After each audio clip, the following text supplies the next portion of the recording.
Assalamualaikum warahmatullahi wabarakatuh. Selamat datang ke DNA Podcast untuk episod yang ke-22.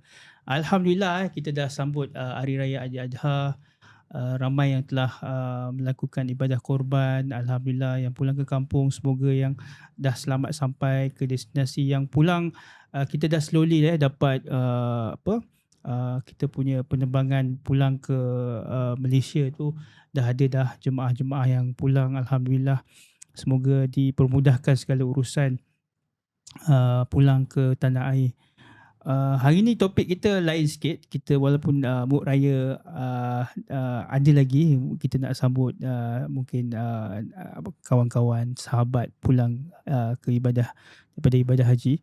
Hari ni kita nak cakap tentang sesuatu yang agak penting, iaitu hari ni kita dalam hidup yang semakin kompleks, semakin laju dan semakin penuh dengan pressure ataupun tekanan untuk sentiasa nak rasa sukses, nak rasa berjaya.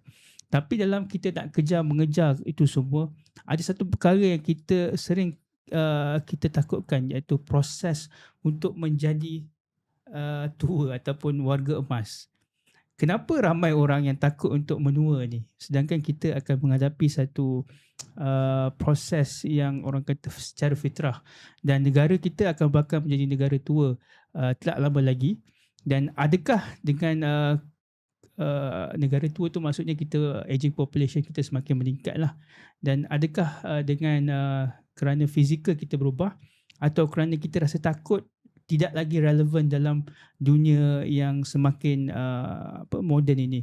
Dan hari ni kita nak membincangkan tajuknya agak niche dan spesifik, iaitu mental health, aging dan konsep Polymath, yang mana Polymath ni adalah ada pelbagai kepakaran. Seorang itu ada pelbagai kepakaran dalam pelbagai bidang.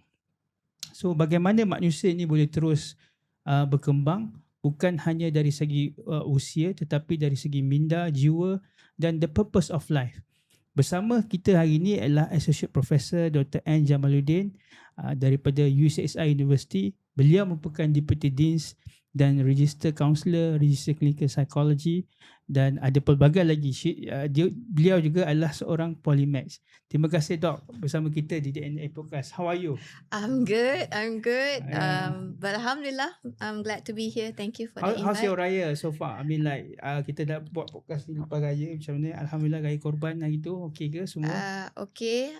Apart from the fact kena bersilat dekat dapur, which is jarang I buat because tak ada masa. But this time around, celebrate is just a small thing lah with family, my dad. So it's just a nice gathering. So Doc, you are a professor from associate professor. What are you teaching in university actually? Okay, currently I'm handling the mainly postgraduate lah, masters and PhD above. Yeah, so masters clinical psychology, and also PhD more towards PhD supervision education dengan psychology punya PhD students. Yeah, at the moment lah. Tell me about yourself. I mean your whatever your degrees, just now we mentioned tadi you are one of polymaths, yeah? So I just realized that before this I didn't. Okay. Background actually I started out with with a medical punya background, and then I switched to health science, and medical after that what is it? medical in terms of public health. So that was like my go-to lah by default. I'm a public health specialist because my masters, my PhD last time in public health medicine. But then I dabbled a bit in counselling because part of my research was dealing with children abused and whatnot. So I was thinking, okay, postdoc nak buat apa kan? Maybe I should do something for the victim of abuse. So carilah generic skills yang boleh kita dapatkan kan. At that point it was like counselling. So I actually took up masters in counselling at that time. So just because you want to align with your postdoc. Yeah, I want to align with my postdoc and relevant to my PhD lah kan. So I graduated in parallel lah in 2018, both my masters dengan my PhD. After that, I was thinking, okay, I need to know more because counselling is giving me a lot of the skills, the counselling skills. But then during my internship, I was attached to All Women's Action dengan Yayasan Chowkit. I see a lot of children and I see a lot of women, especially like Dr. Kartini. But I didn't meet her. She was a very busy person, so I just work with the kids and I work with the women lah at that time. Dekat awam tu, I see a lot of cases where a lot of domestic violent punya victims kan, they have a lot of macam kata symptoms, depression, anxiety, PTSD. With my counselling knowledge at that time, I feel like okay, I need to know more. I need to understand more. I need to expand my skills kan. So I decided okay, I'm gonna pursue clinical psychology. So that's the time when I did my master's clinical psychology. I graduated 2021 kot, tak Kat mana ingat. tu? I did it at Cyberjaya. Oh. I was the first batch at that time. So dah 5 tahun lebih lah kan. And then after I'm done with that, because I was also working full time at a private university medical at that time, was hectic. Bila dah habis tu, I was like, oh, I got so much time on my hands. So what should I do next kan? I gave myself 1 year break and then I pursued my MBA for 1 year. So what I mean, like your CP, clinical psychology counselor, relate with your postdoc, public health. Suddenly, why you want to do that? MBA. BA, MBA kan? Because I was thinking, okay, it has a purpose, okay? Tell me. Because at that time I was thinking maybe along the line once I dah apa orang kata macam ni lah, healthy aging kan, dah retire, kita tak nak lah fully retire kan. Yes. So maybe I just wanted to open my small center, serving the community, maybe into children with special needs ke, women, this women and children has always been my area. So why don't I provide those services in terms of therapy, assessment. Sekarang kan we're seeing a lot of children with neurodivergent, atypical, so parents who cannot afford to assess their children for school apa semua kan.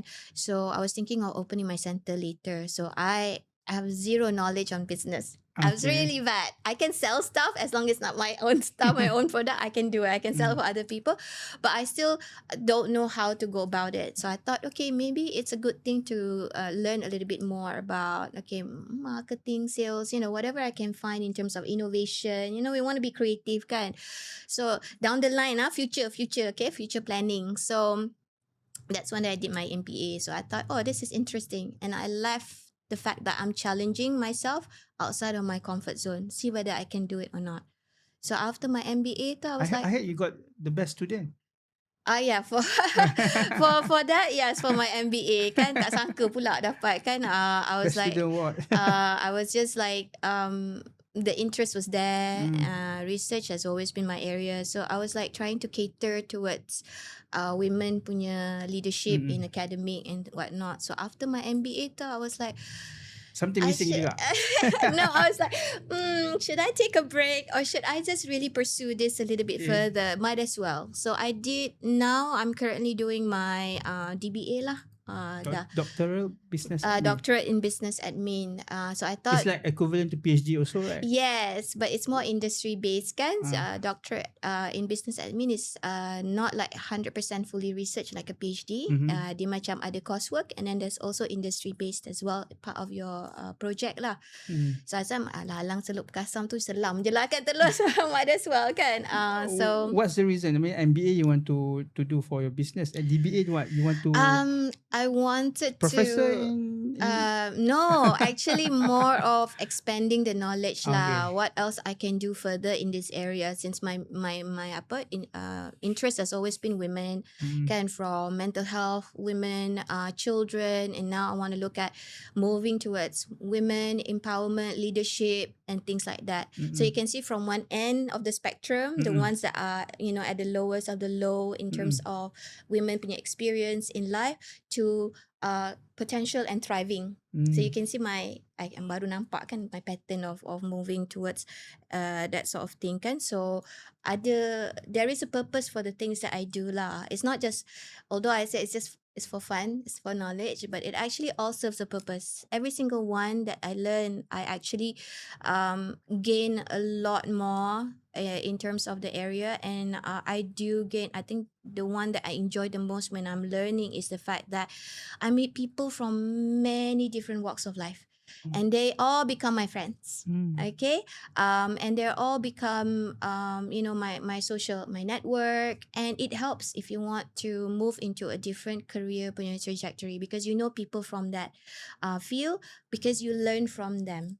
And then you also help to link up people from different industry as well. And I find that very interesting, because if not, you're in your very niche area kan, you dah specialist in one area, you know people from the area je. Tepu dah. So macam memang you cakap lah saturated, you only know people from there. But when you go to a different field, you realize, oh my god, it's so huge, it's so vast. Then you can realize, hey, I know someone from here, you should link up. I know someone from here, you should link up. So in terms of collaboration and networking, macam makin luas tau. Just the same way that I met you, we had a mutual colleague kan.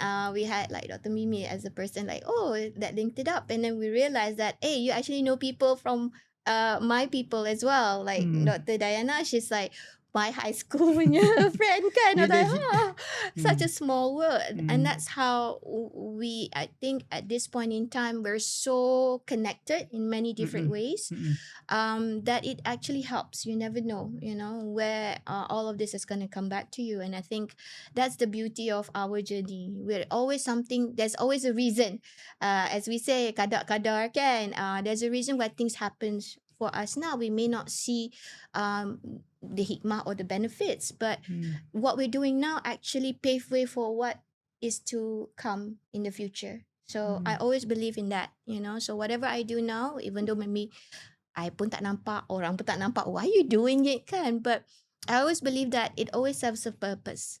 May not see it now, but in the future lah. So Doctor, how's your feeling? I mean like perasaan menjadi seorang yang different cross of field. I mean like from medical, tiba-tiba counselor, tiba-tiba clinical psychology, tiba-tiba pula business, tiba-tiba jadi so how's your feeling? I mean like do you feel content, or you feel ilmu ni luas, ataupun some people say cukup lah belajar setakat degree je kan. So because we have a listener there, I mean outside, so we want to encourage them about to love knowledge kan. Betul. So technically how you're feeling? I mean you rasa cukup ke? I mean knowledge ni macam mana? I guess it really depends. Some people they attribute knowledge to success. Some people attribute to, let's say, financially stable as success. Some look at, okay, having a good family, having a support is a success. So it really depends on what you want and how do you define what you want to achieve in life. To me, secara kebetulan lah, I'm like, okay, I love, once I got a hang of it, I love learning. So I thought, okay, I'm going to invest on myself. To me, it's not a waste of time or a waste of energy. I look at it as return of investment, because whatever you pour and invest on yourself, you see the return later, because then you are more orang kata flexible in terms of your knowledge and your area. People would call you because they know that, oh, you're doing this, oh, you're doing this. You know how to bring and integrate all of this information together. You are putting, as opposed to being segmented and very niche, you are actually integrating everything. So you have that advantage over others. And to me, I look at how I can still remain relevant. Because when we're talking about healthy aging kan, just now kan, selalu orang kata, okay, dah retire, okay, I retire from life as well. I don't want to do anything. I just want to stay at home. I just want to garden, spend time with my cucu, or I want to travel the world. Okay, some people, they look at retirement as freedom. Okay, to let go of everything, including their health lah juga kan. I see a lot of people who are like that. But some look at it as, okay, so I'm done my 30 years I worked, okay, I've retired.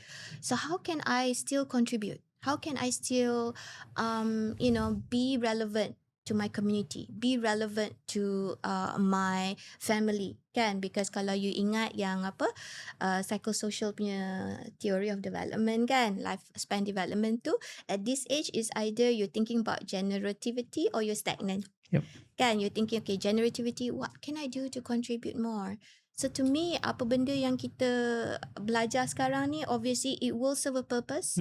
We may not see it now, but later on we're definitely going to see it. So to me, learning is up to you. Okay, you don't have to have a degree to learn, because learning the ropes of business, you start your own business, you learn through your failures, betul tak? You diversify. That's also learning as well. Yep. So it's not necessarily has to be proven by a piece of paper. To me, that's not relevant. That's why we do get people yang cakap, oh, ada SPM pun boleh successful. That's fine. You know, it depends on what you want in life. To me, money is not about money. Yep. It's about my own sense of content, what I can do to give back, what I can do to help others, you know. That's always been my way of going about things lah. And then sometimes kita buat tu orang kata sebab pahala kan. As a Muslim, we do things because of pahala. Because kita tak tahu, macam I cakap tadi lah, whatever you do now, it's like you're doing good things to other people without expectations of getting anything back. Because kita tak tahu benda tu akan balik kat kita from which aspect. Mungkin kat anak kita, mungkin kat mak bapak kita. So kita buat baik kat orang tu, kita jangan expect apa-apa. Kita benda tu akan datang balik. Kita mungkin tak nampak sekarang, tapi it's like our ni lah, orang kata pay it forward lah. Somebody will benefit from it, and without you knowing it, it will come back to you in different ways or different shapes. You know, we don't know. So Doc, this is about knowledge, right? That you have so many knowledge. I mean, different field. Is it humble you? Yeah, for sure. I feel like the more I learn, the more I realize there's so many things I don't know. You know, so I can never say that I'm an expert in this, I'm an expert in this. I always like mindful that, oh, I'm not an expert, I'm still learning, we're all learning, and I'm also learning from my students, because we all have different unique experience in life. Yep. Whatever I experience is unique to me. Whatever you experience is unique to you. We don't have the same experience, so I can learn something from you, okay? And there's something there that I definitely will be able to, you know, be a lessons for myself for moving forward. I think the most important thing is that, you know, how do you want to be a better version of yourself? So sometimes kita tak experience, tapi kita dengar orang lain punya experience. So I know that's lesson learned from that person. So maybe it's a lesson learned for me to you know, be mindful of my surrounding, be mindful of my environment, be mindful of my the people around me and things like that. So I may not have gone through the same experience, but I learned through your experience. And that sets me like, orang kata macam apa pepatah tu, apa padi makin berisik makin tu kan. I think that's how we are lah, because at the end of the day, the more knowledge you have, the more you realize that, oh my God, there's so many things I don't know. You know, so never ever orang kata be arrogant about you know what you have and what you know, because there's always someone who knows more, there's always something to learn more. To me, that is how I make myself more mindful, having more insights, reflect on my own journey, and how I can be a better person in general. So Doc, I mean, to inspire a lot of women out there who listener, you adalah seorang ibu, seorang anak. You have parents still have? As at the moment, I only have my dad. Your dad, you have My dad.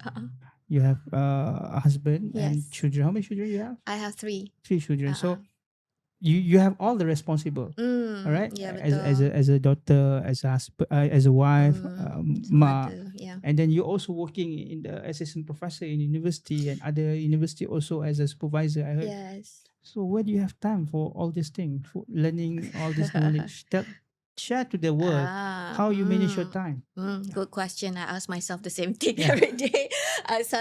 Usually kalau I macam tengok lah kan, I always tell my student, okay, you ada 24 jam sehari. Okay, you tidur about 6 hours, 8 hours. Okay, you still have 18 hours. You attend the day maybe 8 hours to 10. So still minus 10 hours, you still 8 jam. So 8 jam tu you buat apa? Okay, bolehlah beriadah kan, 2 jam main game ke apa ke kan. So it really depends. Actually, masa tu ada. Cuma how do you make full use of the time that you have? So for me, I kalau macam bila dah time, okay, exam marking, I punya own assignment, memanglah nak tercabut dah rambut ni tau. Because so many things happening at the same time. So what I try to do is that, okay, I need to allocate time. I sit down. So for the next 2-3 hours, I will focus on one task.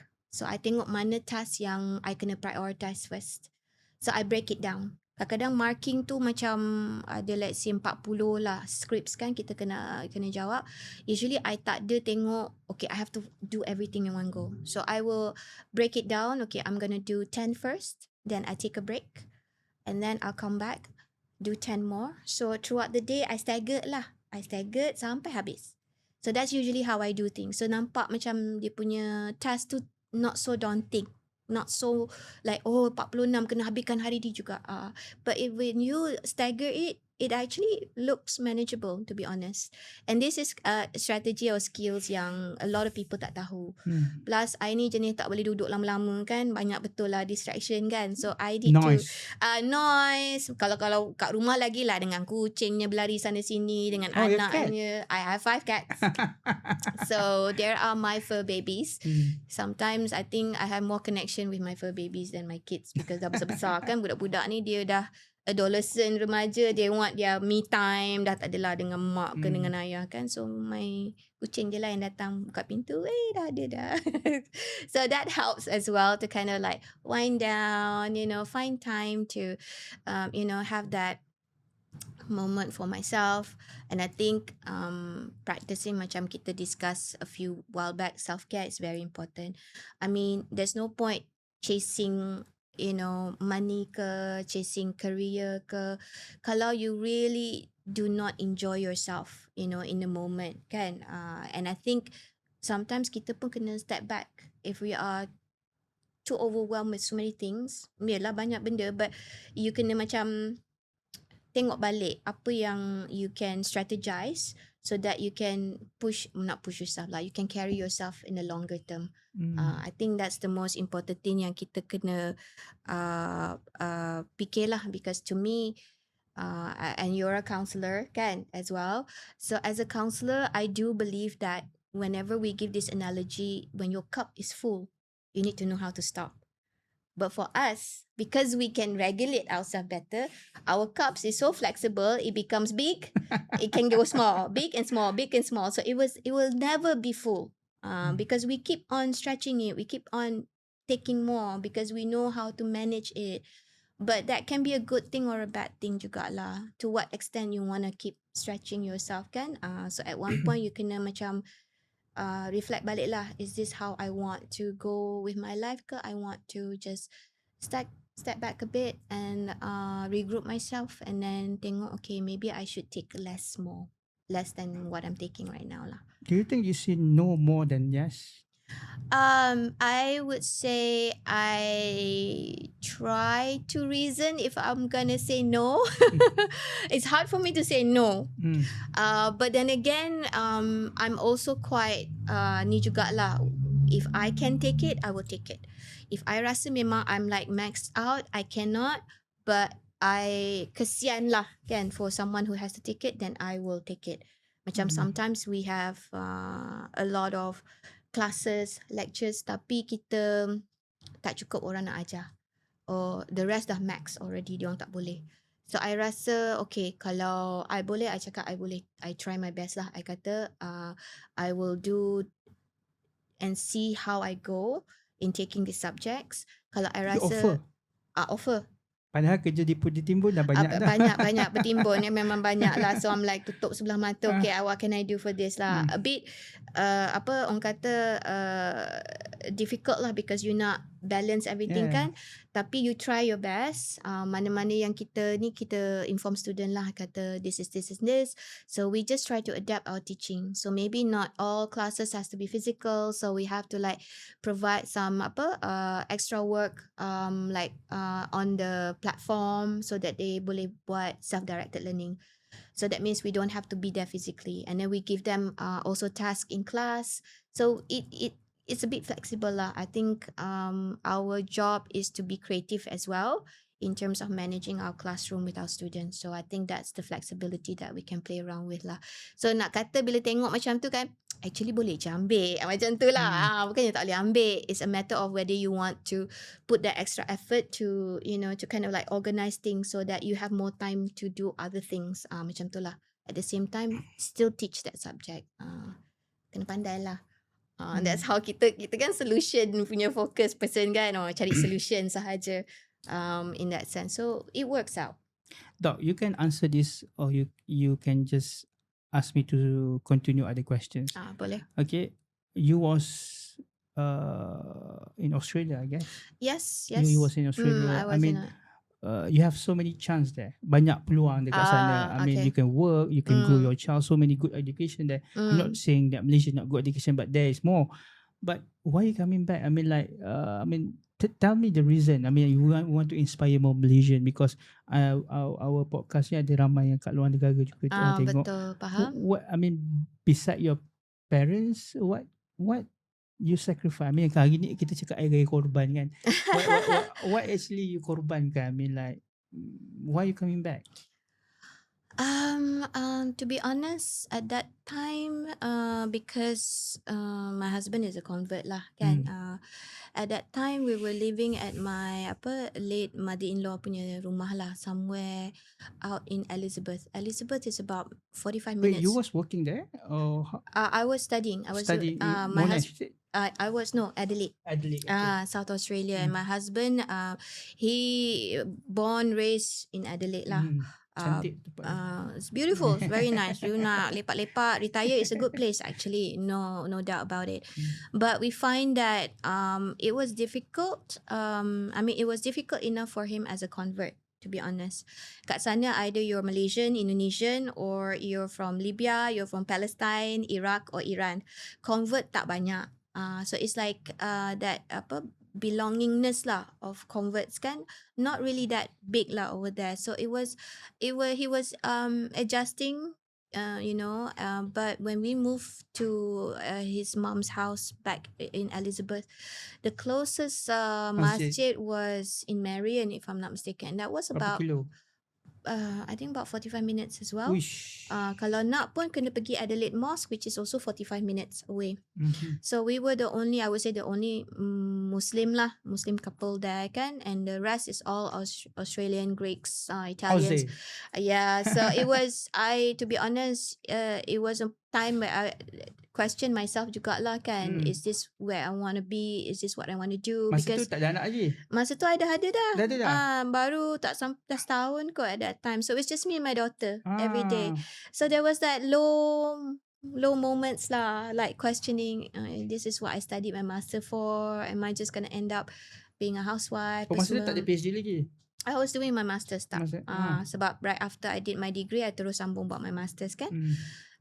So at that point, and then my husband was also like saying that, here support for as a Muslim punya family, not that much lah. That was in circa early 2000.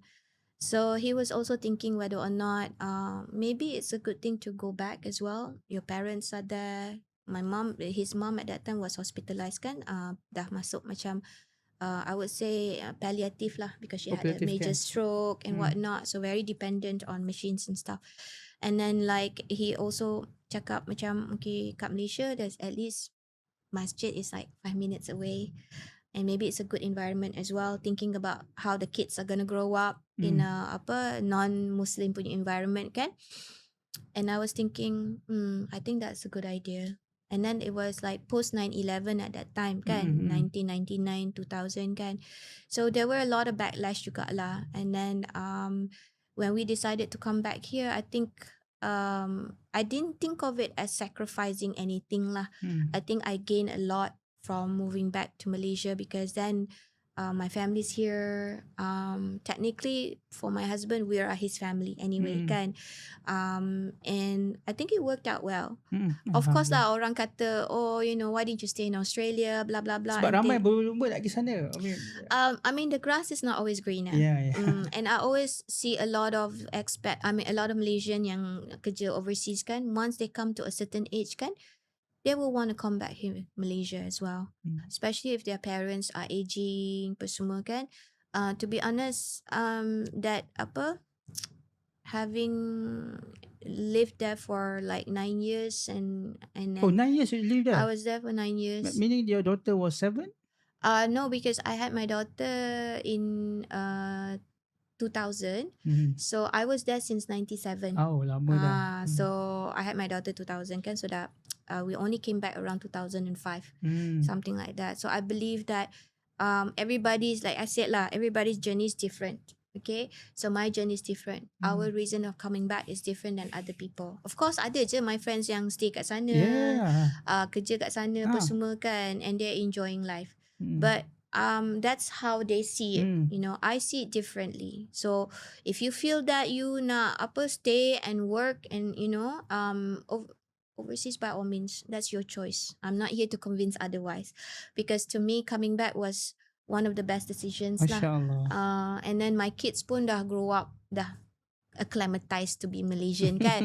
So diorang pun macam, my daughter was born in Australia, she has an Australian passport. I always tell her that it's your call.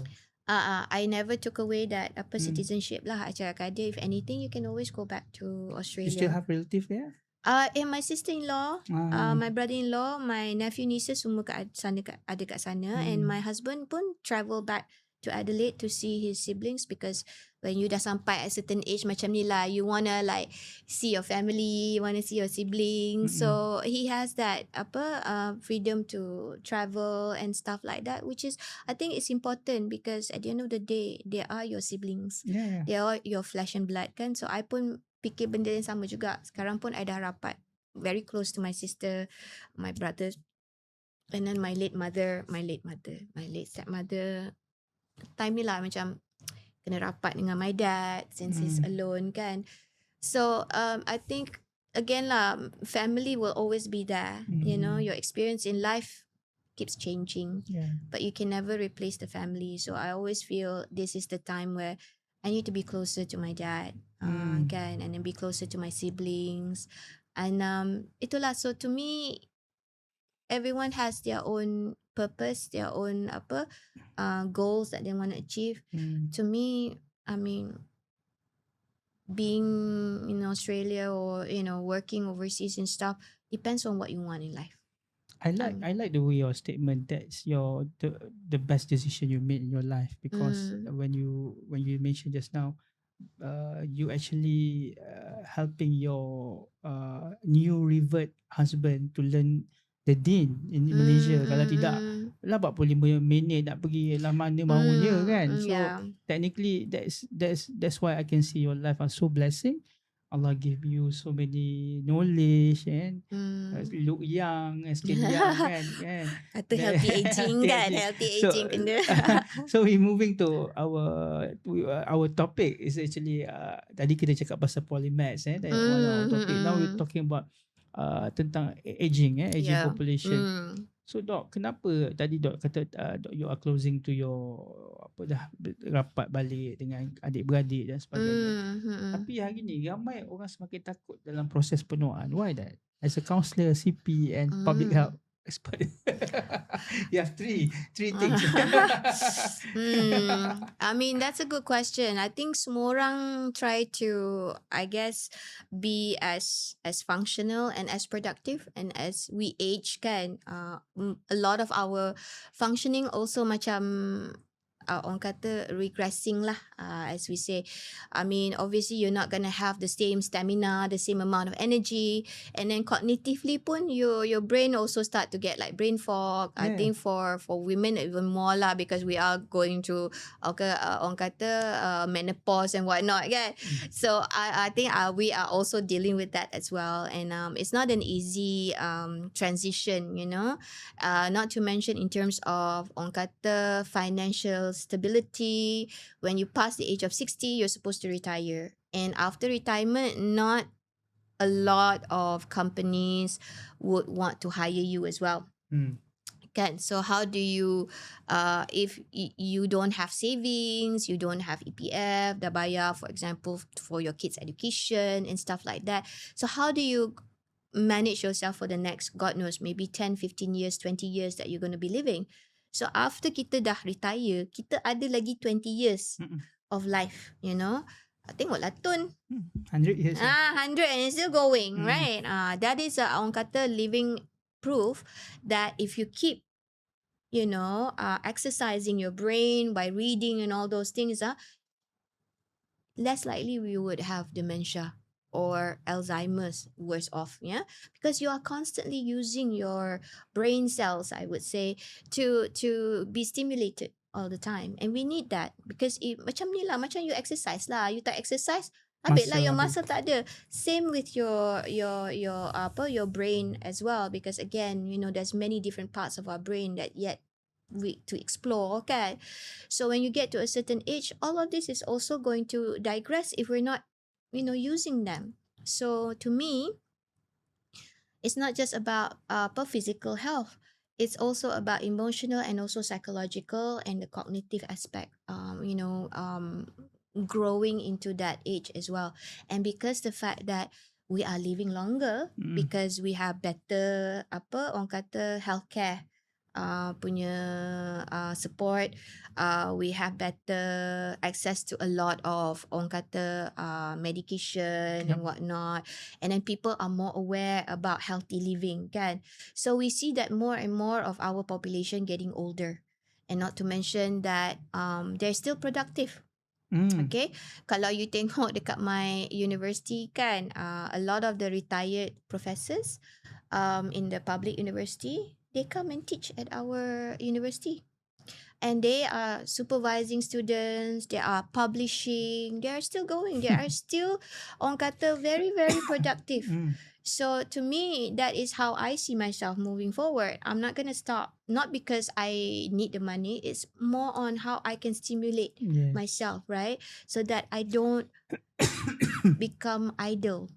In a way, you're stagnant. So this one is always processing, always learning, always doing something different to challenge yourself. And I think that is what healthy aging in a nutshell, I would say, to remain active, productive, and relevant to community, to yourself, and society in general lah. Bagaimana aging ni ataupun faktor penuaan ni memberi kesan kepada kesihatan mental, emosi, identiti dan the way of the thinking of their life, melihat kehidupan tu? Okay, that's a good question sebab kita ni pun not sure about you lah, but I am going towards that already, kan? So definitely kita boleh experience lah. I think for men and women, for physically, kata physiologically, we are also going through many different changes inside our body. Like for women with hormones and stuff, in terms of menopause. So kita pun ada experience, our own kata challenges lah physically. In terms of emotionally, this is the time where you dah retire, you stay at home. Kadang-kadang you dengan your spouse, kalau your spouse tak ada dah, you sorang-sorang. So macam you fikir anak-anak je lah. And then anak-anak pun sibuk dengan career, anak their own time and ni kan. So most of the people yang I jumpa pun kena jaga cucu. Okay lah. Kan dah boleh retire kan, jaga cucu. But some, when they're on their own, they try to find their friends, reconnect with their friends, and then try to, I guess, enjoy life post-retirement. Finding something that is not stressful lah, I would say. Some people, they try to find reasons to, macam I mentioned, contribute back to the society. Okay, what can I do for ni kan? So dia banyak masa, so dia ada knowledge, dia ada skills, so dia akan contribute balik. Setengah orang dia just nak duduk rumah, enjoy retirement, gardening, whatever it is, do things around the house. So different people, dia punya experience dia different. Apa dia nak buat at that time. But in terms of cognitively, I would say as with our body lah, physically kan, our brain also is aging. So kita mungkin tak orang kata not as sharp as we were before. Our frontal lobe, where our executive functioning in terms of making decisions and things like that pun kadang-kadang kita punya processes tu pun agak slow. So benda-benda ni adalah orang kata in terms of biologically, our body is also going through time lah. It's not like macam you masa when you were in your 20s lah. So benda semua akan digress. It will definitely, degenerate as we grow older.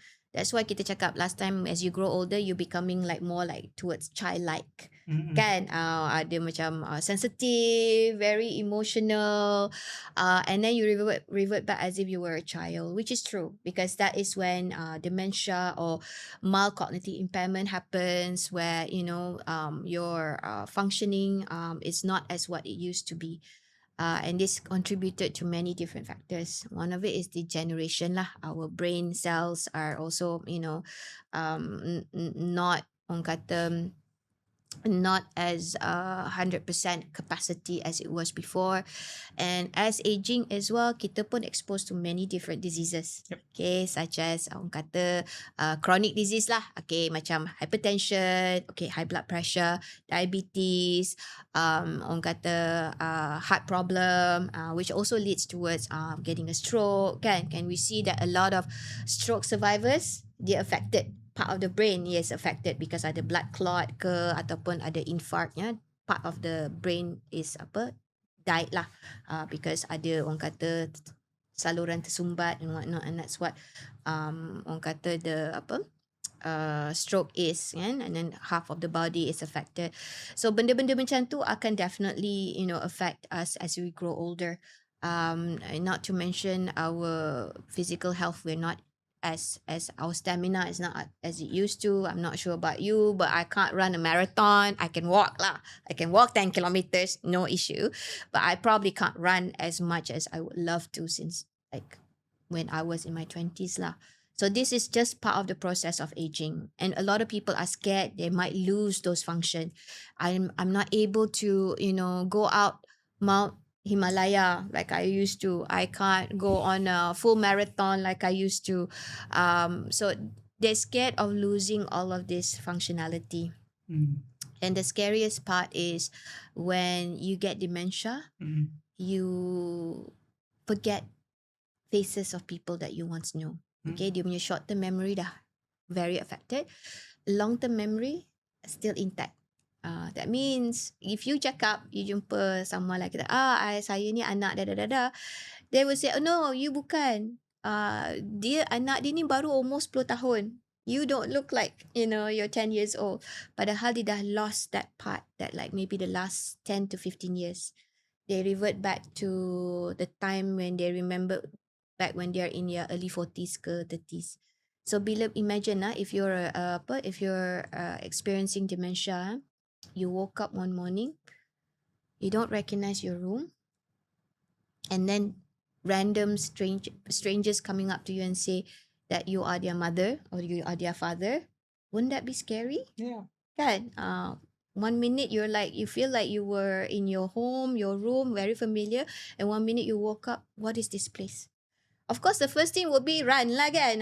So this is what happens in a person who experienced dementia. Worst case scenario, Alzheimer's. Every day they woke up not knowing where they are. And it's a repetitive cycle. It's a scary thought because we haven't got to that stage yet. But this is exactly how they're going through. So Alzheimer more worse than dementia? Dementia is like early lah. That means you start losing your memory and whatnot. Full-blown Alzheimer. So it leads to full-blown Alzheimer. Alzheimer is what we call the disease, the neurodegenerative disease lah. Dementia is the, I would say the symptoms that we try to explain lah when someone just started to forget what happened yesterday. I mean, to be honest, I can't remember what I did yesterday anyway, but I don't think I have dementia yet lah. Maybe cognitive impairment. I don't know. Symptom. Bahaya kan. I gotta go and do an assessment. But if it happens like it occurs so frequently that you tend to lose time, you tend to lose where you put your stuff, car keys, and you don't remember like going out, what to do, and then come back and not doing it. So a lot of this actually started to go like from once in a while to more frequent. Dia nampak lah dia punya frequency tu makin lama makin banyak, to the point that dia macam selalu lost, nampak lost, not sure where they're supposed to be, what they're supposed to do. And then the worst off is when they don't recognize their family. And then we know, okay, dah started. So this one kita tak boleh reverse lah. There's no such treatment. what we can do is they can just give you medication to maybe delay the process, but not reversible. So that's why before it happens, kita kena prevent lah. So before it happened, Dok, so tell me how, macam mana nak buat healthy aging ni? Macam mana, what do you think, what the cara hidup macam mana before it happen? Well, obviously, first things first is that your lifestyle kena tukar lah. Especially bila you ni jenis macam dah ada diagnose diabetes, dah ada diagnose hypertension. So you kena take care of your own physical health first. Through physical health meaning that you kena adopt lah healthier lifestyle, eat healthy food, manage your diabetes, your hypertension. Kalau macam you tak ada diabetes, tak ada hypertension, so you start from now lah. Like for me, alhamdulillah, I don't have anything. Touch wood kan. Kolesterol maybe ada sikit kot, but tak adalah teruk sangat kan. So I'm not on many medication. So I try to monitor my food intake, and then I try to also do some exercise, light exercise as much as I could lah, because work is also hectic kan. Stress, most important thing. Try to manage my stress through self-care, and then I think to make sure that still despite the hectic schedule, find time to get some good rest. Find time to orang kata beriadah as much as we can. Spend quality time with your family, with my family, my dad. I make a note that I would see him once a week, check up on him, talk to him because he's alone kan. That can be very lonely as well. So I don't want him to feel lonely lah in that sense. And my siblings, I encourage them to go and visit with my kids as well. And also at the same time, I think the most important thing tu lah your makanan lah. Malaysia ni kan makanan kan Manis. Bukan setakat manis, goreng-goreng, minyak-minyak, kan. Mama is 24/7, kan. That's one thing I miss the most lah over there when I was thinking, I should be back in Malaysia. I miss my roti canai, I miss my nasi lemak.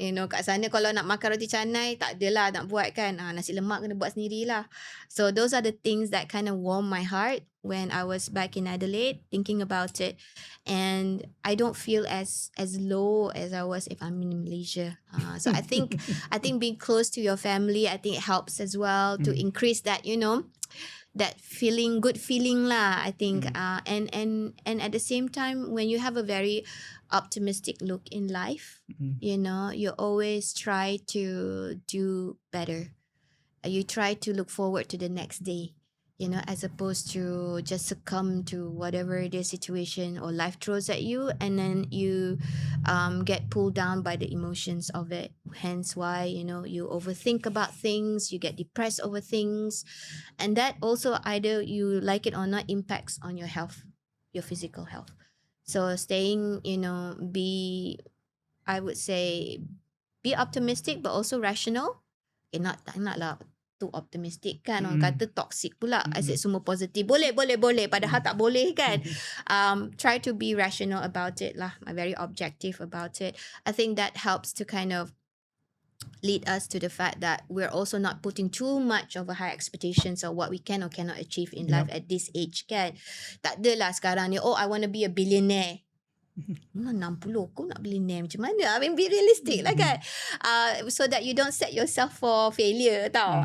So we take something realistic, what we can achieve at this age. Maybe if you're 20 years younger, you can achieve a lot of things.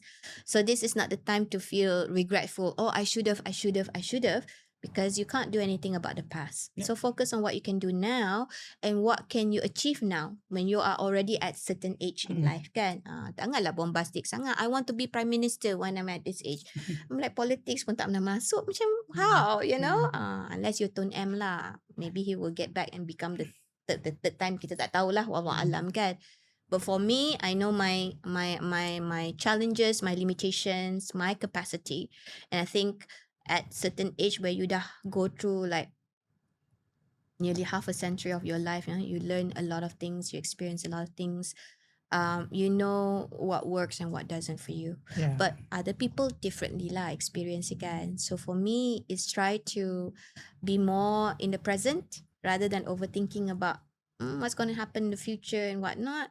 I'm just focusing on what I can do now, things that are within my control, what I can and what I cannot do.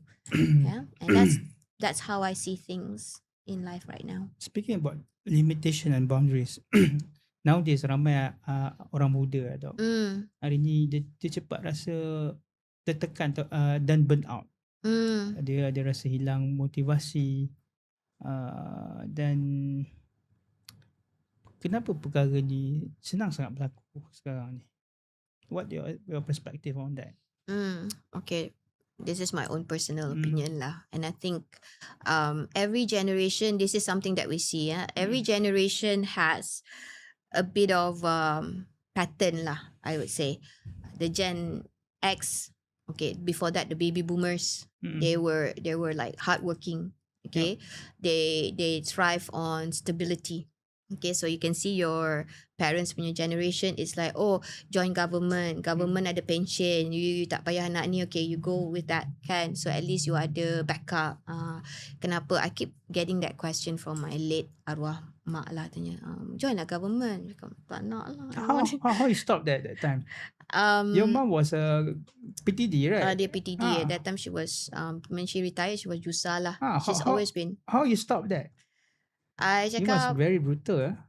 betul. I told my mom like I cannot work in a government setting because it's already fixed. You need someone who can conform to that sort of working environment.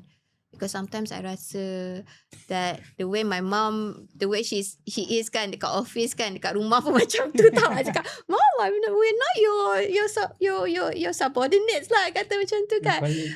She's so used to it because she's like, oh, you know, like no nonsense kind of thing kan. And then cakap, I cannot work in that environment. I need my sense of freedom. I need to do the things that I want to do. I need a self-independence lah in my work. That's why I tak boleh nak see myself in there. So after a while, my mum pun bilang, okay lah, do whatever you want lah. Do you do? You do you lah, because she is very comfortable working in the setting kan. But I do see my mum at that time, because of certain bureaucracy or certain people lah, she did suffer quite a bit lah juga, because at that point you are posted park under specific portfolio kan. Your supervisor may not be as understanding, so that actually has affected her as well. So that's more reason for me not wanting to go into the government. But some people want that security, that's fine too. But now government, to be honest, working in a government or non-government, you opt for EPF anyway, so tak ada pension pun kan. Tak ada privilege tu lah. Tak ada that extra privilege lah, tak ada. But I can see the ones that work with the government in dia orang punya generation lah, macam my dad, he doesn't have to worry about money or anything because he got his pension. And some more he got double pension actually, to be honest. He get paid more than me every month, so he's for happy. not doing nothing. I was doing nothing. Okay, but okay lah, he served the country kan. He was a military officer before, so he deserves it. And I think he has every right to enjoy himself at this point in time. But his generation is hardworking. Okay, you have to have education. You kena ada stable job. You kena beli rumah. Property is like, okay, you need to have a house. That was the older generation. So our generation is like, okay, we're hardworking as well. We learned. We may not be, like fixed to that sort of strict punya environment, working environment. But our younger generation is more. It's different. They call them millennials. They call the millennials. After that is Gen Z, and then now they have Gen Alpha, and then they have Gen Beta. Gen Alpha, Gen Z, I would say some of them refer them as the strawberry punya generation. Very fragile. Very difficult, resilience and whatnot. I'm not saying it's their fault or anything like that, and I think everything is contributed towards their parents punya parenting. Because we grew up in a very harsh environment, very strict upbringing. We don't want our kids to go through that. So we're very protective. We're very like spoon feed our kids. So they also become a different generation altogether. So not blaming the generation, I think how we were being brought up, our parents punya parenting styles contribute, and the environment. Plus time kita dulu manalah, I mean you're younger than me kan. Time kita dulu mana dah ada mobile phone 1999 what. Itu pun Nokia 3210 was my first phone lah. Baling kepala orang memang pingsan terus lah that thing kan. Back in 1999 2000. So sekarang everything is at the tip of their finger. Anything. They're online talking to their friends across the world. So when we talk about support with this younger generation, they don't need people physically, don't need friends physically, because their support, their friends are all online everywhere around the world. Food also great food. Panda. Exactly, tak payah keluar rumah. So our environment is encouraging us not to socialize, not to meet people. So whether we like it or not, we are encouraging this feeling of, anxiety the minute they go into the social punya setting, because they've never gone out. They're not used to going out. They can talk to their friends online. Tak ada masalah. But when they want to talk to someone physically, terus, what if they judge me? What if they think I'm not this? What if behind the keyboard, nobody cares. But physically, there's still that anxiety. What if they don't like me? What if they, judge me, my appearance? What if they don't like how I say things, how I speak, my thoughts? They get that anxiety. This is what happens during COVID. Tak payah nak cakap lah. Before and after COVID, a lot of students yang kena masuk university kan. During COVID, they start university. Second year, dah buka kan. They have to go to uni. Anxiety starts. Because why? Before this, semua online. Now, nak jumpa friends yang physical. What if they don't like me, my real me? They just know me through behind my computer. I have clients like that. They get anxiety just to meet people. But they have friends online, hundreds of friends online. They're okay to talk about their mental health issues and whatnot because they don't feel judged when they're online. But when they're physical like this, they get scared. They might get judged. So Dok, bagaimana kita nak bina identiti diri yang luas tanpa terikat tentang satu label kehidupan? We want to have own character, own identity without have that kind of label. Oh, you macam ni. I guess at the end of the day, if you are the type yang jenis yang apa orang cakap pasal you ambil, kan? Ataupun you jenis macam I don't care attitude kind of thing. People can call me whatever they want. I know myself. I'll stay true to me, kan? So obviously budak-budak zaman sekarang ni apa dia tengok online, that's what they want. Okay, I want to be like this. I want to be an influencer. I want to be a YouTuber. Kan? They get influenced easily because they're exposed to all of these things in social media. Not to mention, their self-esteem, their confidence are also affected by what is posted in social media. So at the end of the day, I think the most important thing is that who do you want to be actually? All of these things can give you like, okay, is this something that you want? Is it something you want? But you form your own identity. But if you are, wanting to be a better person in that sense, then you work hard to become better in the things that you do. It's not that, it's fixed, you have to be like this. It's fixed, you have to be like this. Obviously, as a Muslim, with a very good, strong family punya upbringing, we always want to do or be good to our family, kan? Because as a daughter, as a son, we want to, take care of our parents, take care of our siblings. That's just us being a kind person. But can you be a better person on top of being a kind person?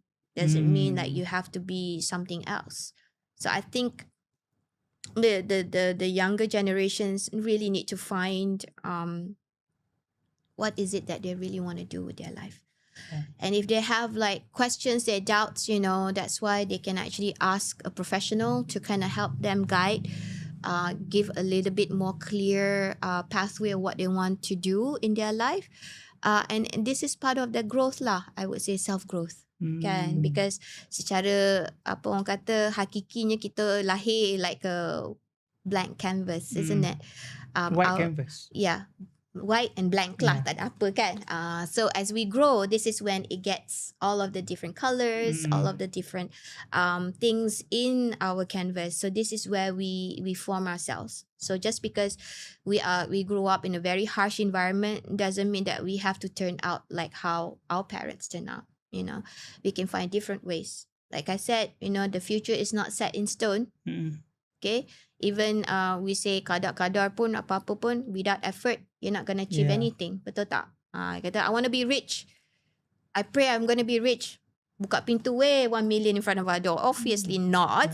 You know, you have to work hard for it, and then you know Allah subhanahu wa ta'ala will give it for you. But it depends on your effort, what you want to do.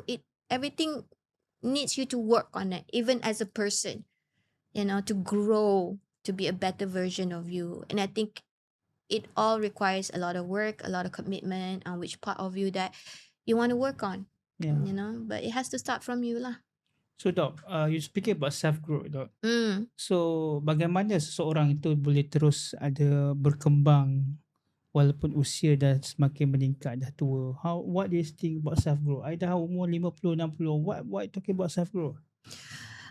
Again lah, in terms of orang kata the flexibility to learn something new, to try something different, to go outside your comfort zone. Okay, things that you haven't managed to achieve before. Is that something that you want to do now? You know, kalau macam before this you feel that you are, you know, very unforgiving person. You cross my path, I will not forgive you. So maybe you try to be a bit more kinder to yourself, be more kinder to others, be more compassionate, looking at that perspective. Kan? That's also a self-growth. Before that, you tak boleh nak maafkan orang. But you macam rasa, okay, it's not helping, because what you do is you kind of break bonds with people because of that. So at this point in life, maybe it's time for you to kind of like be more acceptance, more flexible in the way you think, the way you perceive things, no more black and white, either this or that. Okay, you're looking more on the gray area. Okay, so that sort of thinking lah, where we see ourselves as someone who is more open, more forgiving, non-judgy, you know, because again lah, because of the way we grew up, apa, kan, we're judgmental. Oh, dia ni mesti macam ni macam ni. But as you grow older, that sort of mindset maybe doesn't work anymore. So maybe it's time for you to embrace something different, embrace things differently. And this is what we call self-growth, the journey that we're in at this point in time. So Dok, last question. Jika diberi peluang untuk menyampaikan satu message kepada our young generation tentang aging, tentang ilmu dan kehidupan, apakah yang paling penting untuk Dok kita faham sebenarnya? I think yang paling penting ialah, okay, apa yang you nak capai dalam hidup ni. Okay, and at the same time, apa yang you invest sekarang, you mungkin tak nampak benda tu happening now. It could be something long term. So it's also good to plan out and also try to think about your future ni lah, on a long term plan. Where do you see yourself 5 years time? Where do you see yourself 10 years time? So you ada goal in life. When you have a goal, you work really hard to achieve it. So if you're not sure what your goal is, you can always talk to someone professional. They can give you guidance on where you want to navigate yourself in this journey. The most important thing is keep striving to achieve or to do things better for yourself. Be a better person. Be a better brother, sister, mother, daughter, you know, to the people that you love, you know, and just, to be honest, be good to yourself and also to others. No point killing yourself in the process. If you're not able to just be kinder, compassionate to yourself, and that's something a lot of people tend to forget, because you're too busy trying to achieve things in life that you work super hard. You forgot that you also need to be, orang kata, you need to take care of yourself as well, because if something bad happens to you, then what happens to the people that you are taking care of? I think that's the most important thing. Thank you, Dr. Ann. You're I wish you welcome. all the best, whatever Thank you do. you. Thank you so much for inviting me. I wish Allah will bless you and your family. Alright. Thank you so much. much. Okay. Okay, thank you. Alright, hari ni kita belajar bahawa menjadi dewasa, menjadi tua itu bukan tentang satu kehilangan yang relevansi. Dia adalah satu growth, satu proses. Tapi kita tahu tentang bagaimana kita akan terus ada berkembang, self growth sebagai seorang manusia dengan ilmu, kesedaran dan makna. Saya Dr. Nazrul Azizi. Jika anda rasa podcast ini bermanfaat, sila subscribe, like dan share DNA Podcast. Assalamualaikum.